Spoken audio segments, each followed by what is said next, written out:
Hello friends, मैं हूं doctor नवीन चंद्रा और स्वागत करते हैं आपका अपने इस यूट्यूब चैनल जीएस वर्ल्ड पर।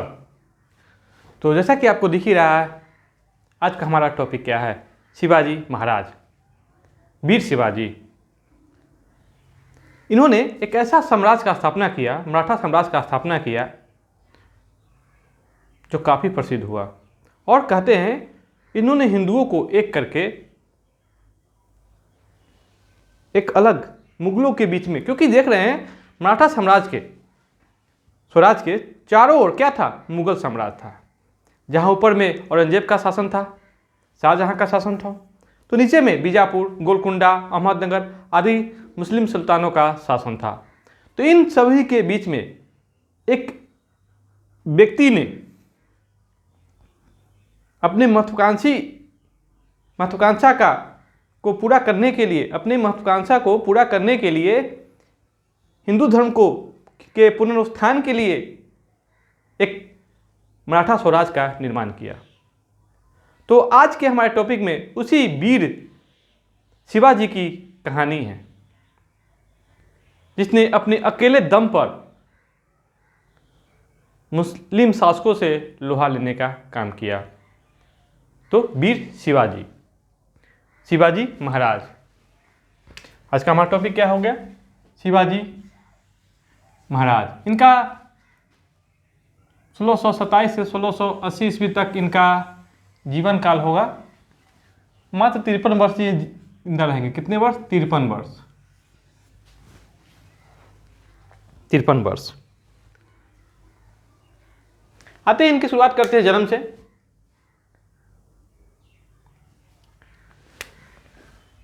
इनका जन्म हुआ था 20 अप्रैल 1627 ईस्वी में। 20 अप्रैल 1627 ईस्वी में इनका जन्म हुआ था। कहाँ? तो शिवनेर दुर्ग में। शिवनेर दुर्ग में, जो पूना के निकट है। कहाँ है? पूना के, महाराष्ट्र के पूना के निकट है ये शिवनेर दुर्ग। इनके पिताजी का नाम शाहजी भोसले। इनके पिताजी का नाम शाहजी भोसले। ये शाहजी भोसले बीजापुर के रियासत में अच्छे पद पर स्थापित थे। और यही नहीं, इनका अहमदनगर में भी इनका काफ़ी सम्मान होता था। ऐसे भी देखेंगे हम लोग कि जो दक्षिण के मुस्लिम सुल्तान होंगे, वो अपने प्रशासनिक सैनिक क्षमता के लिए मराठों पर ही निर्भर होंगे। मराठे तो लड़ाकू थे ही, होते ही थे। तो इन लोगों ने अहमदनगर, बीजापुर, गोलकुंडा शासकों के यहाँ सैनिक पद, प्रशासनिक पद में महत्वपूर्ण पदों पर काम किया। तो उस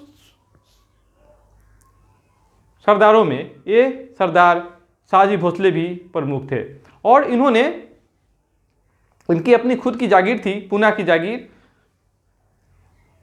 तो इन्होंने पूना की जागीर जब अपने पुत्र को सौंपी, तो इन्होंने बीजापुर के सुल्तान के यहाँ नौकरी कर ली। तो इनके माता का नाम क्या था? शिवाजी के माता का नाम जीजाबाई। शिवाजी के माता का नाम जीजाबाई। कहते हैं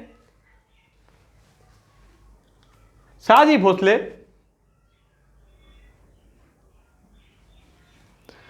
अपने दूसरी पत्नी तुकाबाई मोहिते के साथ रहते थे। तुकाबाई मोहिते। इसलिए जीजाबाई अपने पुत्र शिवाजी के साथ अकेले रहती थी। कहते हैं शिवाजी पर सबसे ज़्यादा और व्यापक प्रभाव पड़ेगा तो उसकी माता जीजाबाई का पड़ेगा। जीजाबाई ने शिवाजी को काफ़ी बेहतरीन शिक्षा एवं दीक्षा देने का काम किया।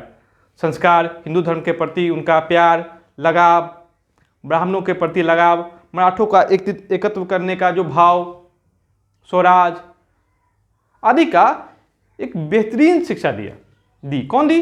तो उसकी माता जीजाबाई ने।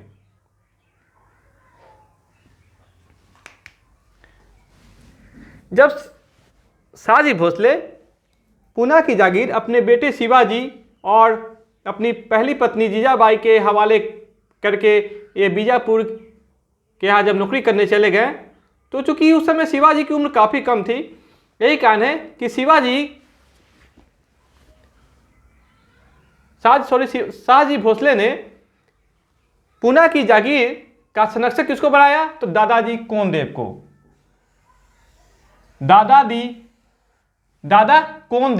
दादा कोंडदेव को संरक्षक बनाया, जो कि शिवाजी के गुरु भी हुए और संरक्षक भी हुए। शिवाजी के गुरु भी हुए और संरक्षक भी हुए। कौन? दादा कोंडदेव। तो शिवाजी के गुरु एवं संरक्षक कौन हो गए? तो दादा कोंडदेव। अब आते हैं शिवाजी के आध्यात्मिक गुरु। शिवाजी के आध्यात्मिक गुरु कौन थे? तो रामदास। मराठों को एक करने में उस समय के आध्यात्मिक गुरु, धार्मिक आंदोलन के जो संत थे, काफी महत्वपूर्ण योगदान दिए, क्योंकि उन्होंने मराठी भाषा में ही साहित्य का विकास किया। मराठी भाषा में ही उन्होंने लोगों को उपदेश देने का काम किया, जिसके कारण लोगों में एक मराठा का भाव जगा। भाषा के आधार पर देख रहे हैं ना, धार्मिकता के आधार पर इन संतों ने मराठा को एक करने में काफी महत्वपूर्ण भूमिका निभाया। कहते हैं इसके लिए जड़ का काम किया।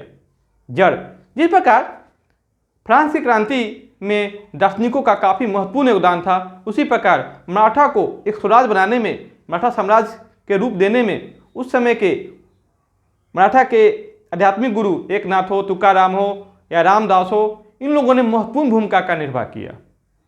इन लोगों के प्रचार प्रसार से लोगों को दिल में एक मराठा का भाव जगा, जिसमें शिवाजी भी एक थे। और शिवाजी पर रामदास का काफी गहरा प्रभाव पड़ा, और इन्हीं के प्रभाव से उनमें एक मराठा का भाव जगा, मराठों को एक करके एक स्वराज की स्थापना की जाए। आध्यात्मिक गुरु रामदास। रामदास किस संप्रदाय से थे? तो धरकरी संप्रदाय के थे। धरकरी संप्रदाय से संबंधित थे रामदास। और रामदास ने एक ग्रंथ की रचना की जिसका नाम था दासबोध ग्रंथ, जिसका नाम था दासबोध ग्रंथ।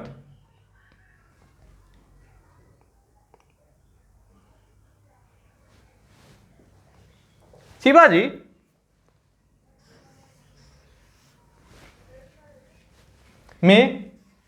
में हिंदू धर्म की रक्षा की भावना थी। शिवाजी में हिंदू धर्म की रक्षा की भावना थी, मतलब क्या देख रहे हैं ना, भावना थी। लेकिन इनका मूल उद्देश्य क्या है? तो राजनीतिक होगा, किंतु उनका मुख्य उद्देश्य क्या था? राजनीतिक था। मतलब क्या है? हिंदू धर्म को तलवार के रूप में प्रयोग करके इन्होंने अपना राजनीतिक उद्देश्य प्राप्त करने का काम किया। जिस प्रकार भारत पर जब इस्लामों का आगमन हुआ, मोहम्मद बिन कासिम, मोहम्मद गोरी, मोहम्मद गजनीवी, तो इन लोगों ने जब भारत पर आक्रमण किया तो इन लोगों ने दो उद्देश्य बताए।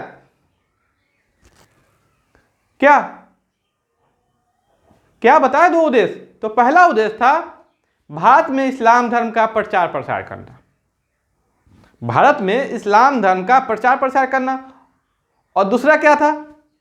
तो भारत के मंदिरों को तोड़ना, क्योंकि यहां मूर्ति का पूजा होता था। लेकिन इन दोनों के पीछे इनका मुख्य उद्देश्य क्या था? तो संपत्ति को लूटकर अपने देश ले जाना, उससे अपनी संपन्नता को बनाना। तो शिवाजी भी का मुख्य उद्देश्य क्या रहेगा? राजनीतिक, एक मराठा स्वराज की स्थापना करना। 1640 ईस्वी शिवाजी का विवाह हुआ। मात्र 12-13 वर्ष की उम्र में इनका विवाह हो जाएगा साईबाई निम्बालकर से हुआ। ऐसे शिवाजी का 2 विवाह हुआ था, इसमें एक पहला विवाह यह था साईबाई निम्बालकर। ठीक है। जब शिवाजी का विवाह हुआ तो उसके पिता शाहजी भोसले ने शिवाजी को पूना की जागीर दे दी और दूसरी पत्नी शिवाजी की सौतेली माँ तुकाबाई मोहिते के साथ बीजापुर राज में नौकरी कर ली। बीजापुर राज में नौकरी कर ली। ठीक है, अब शिवाजी अपने उद्देश्य के प्रति चल पड़ेगा, अपने लक्ष्य के प्रति चल पड़ेगा। ठीक है, तो शिवाजी ने मावल प्रदेश को अपने जीवन की प्रारंभिक कार्यस्थली बनाया। मतलब यहां से अब अपने जीवन की कार्य की शुरुआत करेंगे, अपने उद्देश्य के प्रति जो कार्य होगा उसकी शुरुआत करने का काम कहां से करेंगे, तो मावल प्रदेश से। आ रही बात समझ में ना। उसके बाद ये एक एक करके किला को जीतने का काम करेंगे। अब आते हैं 1643 ईस्वी। 1643 ईस्वी में शिवाजी अपने जीवन का प्रथम किला जीतेंगे। शिवाजी ने सर्वप्रथम सिंहगढ़ किले पर अधिकार किया। अब आते हैं सिंहगढ़ किला। तो सिंहगढ़ किला ही कोंडाना किला होगा। सिंहगढ़ किला ही कोंडाना होगा।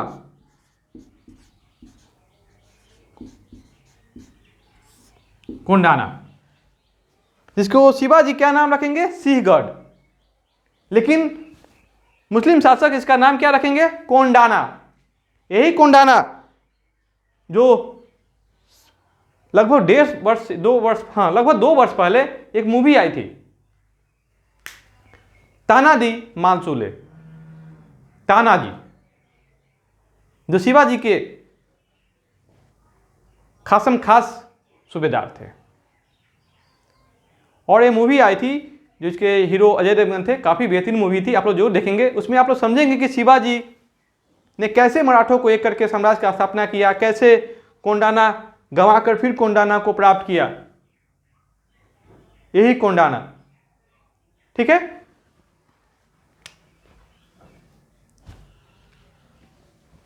1646 ईस्वी में तोरण नामक पहाड़ी किले को जीता।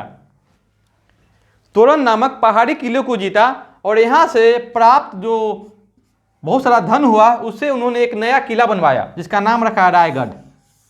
रायगढ़ जो इस शिवाजी की राजधानी बनेगी। आगे चलकर शिवाजी की साम्राज्य की राजधानी क्या बनेगी, तो रायगढ़। अब आते हैं कि शिवाजी ये किला जीत किससे रहा था, तो बीजापुर के शासक से। सिंहगढ़ भी बीजापुर का ही शासक था, क्या किला था, तोरण भी उसी का किला था। ठीक है, देख रहे हैं यहां लिखी दिए हम। 1656 ईस्वी में शिवाजी ने रायगढ़ को अपनी राजधानी बनाया। तो शिवाजी की राजधानी क्या हो गया, रायगढ़। उसके बाद शिवाजी ने क्या किया, जो मराठा में और भी महत्वपूर्ण सरदार थे उनसे भी जो भी हो, साम हो, दंड हो, भेद हो, छल हो, सभी नीति का प्रयोग करके किलों को हड़पना शुरू कर दिया। तो इसके तहत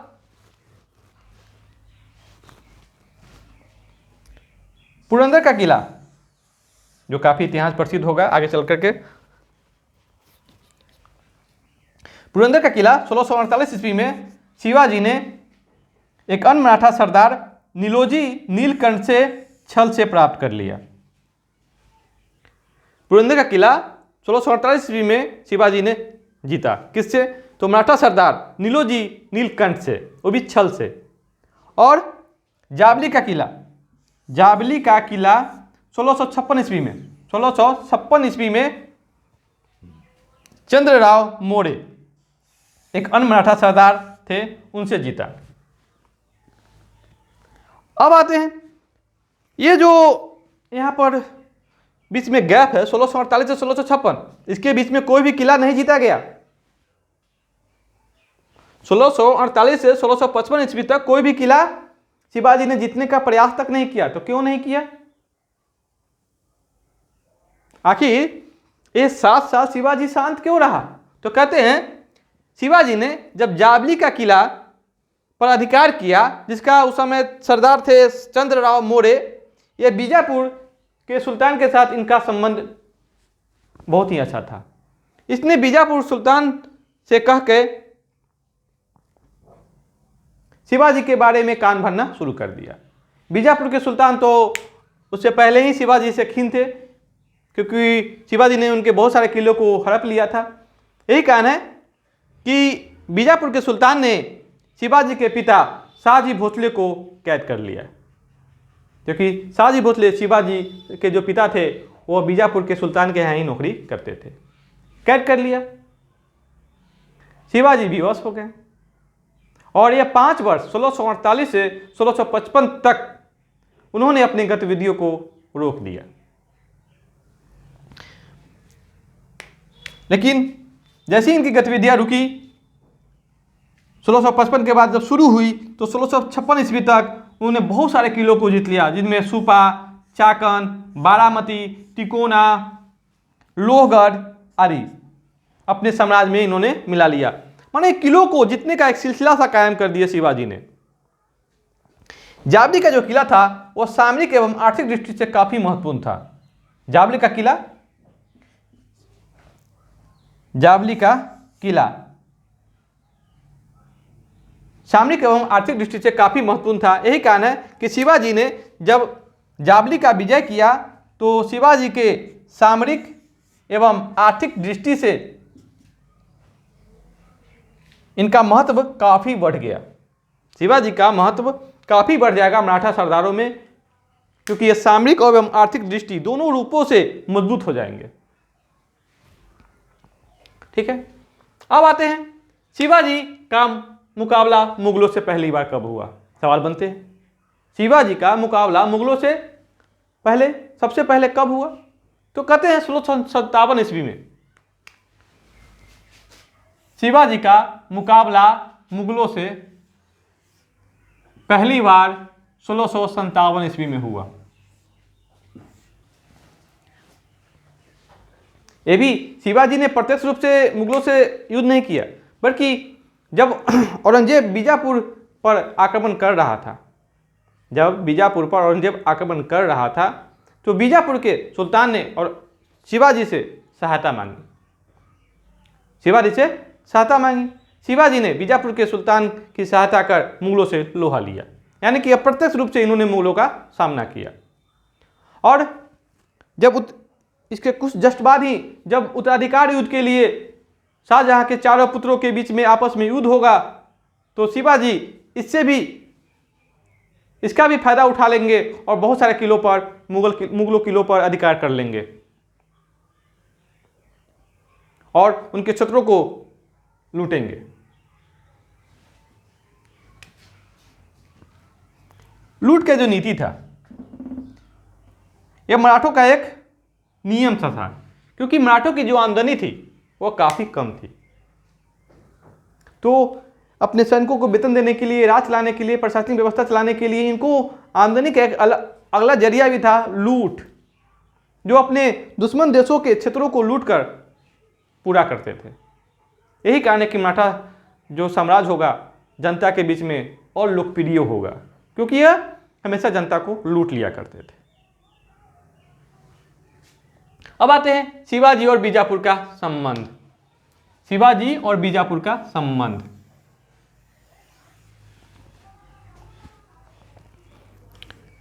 जब बीजापुर के सुल्तान ने औरंगजेब से छुटकारा पाया, क्योंकि इस समय अब क्या होगा, औरंगजेब अपने उत्तराधिकार युद्ध में उलझा रहेगा और दक्षिण में फिर बहुत बाद में आएगा, लगभग 22 से 23 वर्ष के बाद। तब तक बीजापुर के सुल्तान क्या हो जाएंगे, निफिकिर हो जाएंगे। कहने का मतलब है वो मुगलों के डर से अलग हो जाएंगे, मुगलों का भय अब नहीं रहेगा उनको, इसलिए वो शिवाजी पर नकेल कसना शुरू कर देगा। और इसके लिए उसने अपने सबसे योग्य सेनापति, बीजापुर के सुल्तान ने अपने सबसे योग्य सेनापति अफजल खां को शिवाजी को मारने के लिए भेजा। बीजापुर के सुल्तान ने अपने सबसे योग्य सेनापति अफजल खां को 1659 ईस्वी में कहाँ भेजा, तो शिवाजी को मारने के लिए भेजा। अब अफजल खां की सुनिए। अफजल खां इस बात से भली भांति वाकिफ था कि शिवाजी को खुले मैदान में हराना मुमकिन नहीं है। क्यों मुमकिन नहीं है? क्योंकि महाराष्ट्र की भौगोलिक स्थिति थी काफ़ी भिन्न थी। हम लोग देखते हैं महाराष्ट्र की जो भौगोलिक स्थिति काफ़ी भिन्न थी और शिवाजी छापामार युद्ध में काफ़ी निपुण थे और जो वहाँ की भौगोलिक स्थिति थी उससे शिवाजी और मराठे क्या थे? भीग थे। उनको चप्पा चप्पा का नॉलेज था, लेकिन यहाँ अफजल खान उससे क्या थे? अनभिज्ञ थे। यही कारण है कि अफजल खान ने एक नई कूटनीतिक चाल चली, जिसमें उसने एक दूत को भेजा। उस दूत का नाम था कृष्णजी भास्कर। एक कृष्णजी भास्कर शिवाजी के पास खबर लेके आए। शिवाजी तो कूटनीति में और भी माहिर थे। इन्होंने कृष्णजी भास्कर, जो एक की जाति का ब्राह्मण था, उन्हें अपने पक्ष में मिला लिया। अफजल खां की सारी नीतियों की जानकारी ले ली, उसका सारा का सारा भेद जान लिया। इसके साथ पता चला कि अफजल खां शिवाजी को समझौते के तहत बुलाएगा एकांत में और उसे वहीं पर मार डालेगा। जब यहाँ फेस टू फेस नहीं लड़ाई लड़ी जा रही है तो क्या किया जा रहा है? पीछे से वार किया जा रहा है, यानी कि धोखे से वार किया जाएगा। शिवाजी की बात से भली बात ही वाकिफ हो गए। इसके बावजूद भी वो अफजल खां से मिलने गए। उनको सारी जानकारियां प्राप्त हो गई कि अफजल खां यहाँ पर मेरे धोखे से क्या करेगा तो हत्या कर देगा। लेकिन शिवाजी भी कम चालाक तो थे नहीं। शिवाजी ने क्या किए? हाथ में एक बगनक आता है। क्या आता है? बगनक, हाथ में पहनने वाला। उन्हें छुपा के पहन लिए। और जब बातचीत चल रही थी तो अफजल खां के आक्रमण करने से पहले ही, उसके शुरुआत करने से पहले ही शिवाजी ने अफजल खां की हत्या कर दी। शिवाजी ने बगनक से अफजल खां की हत्या कर दी। और बीजापुर के और भी जो किले थे, जैसे कोंकण, कोल्हापुर एवं पन्हाला पर अधिकार कर लिया। अब अफजल की मृत्यु के बाद शिवाजी की प्रतिष्ठा में काफी वृद्धि होगी और बीजापुर के सुल्तान, उसका क्या होगा? उसका तो बुरा ही हाल होगा ना। अब वो समझौते के लिए विवश हो जाएगा। किसके साथ? तो शिवाजी के साथ। और शिवाजी के साथ समझौता करेगा और शिवाजी को स्वतंत्र राजा शासक मान लेगा। शिवाजी जिस उद्देश्य की प्राप्ति के लिए लड़ रहा था, उद्देश्य पूरा हो गया। बीजापुर के सुल्तान ने शिवाजी को स्वतंत्र शासक मान लिया। शिवाजी ने उसके बदले में 2 किले वापस कर दिए, जिसमें चाकन था और पन्हाला था। 2 किले शिवाजी ने किसको वापस कर दिए? ये समझौता देख रहे हैं यहाँ पर। समझौता हुआ, सुल्तान ने शिवाजी को स्वतंत्र शासक मान लिया। शिवाजी का जो उद्देश्य था यहाँ पर पूरा होता दिख रहा है। आ रही बात समझ में? और शिवाजी ने भी संधि करना ही बेहतर समझा, क्योंकि अब यह मुगलों का भय शिवाजी को भी दिख रहा था। एक कारण है कि वह बीजापुर के साथ संधि कर लेगा और उसके साथ अच्छे से पेश आएगा। अब आते हैं शिवाजी और मुगलों के बीच में संबंध।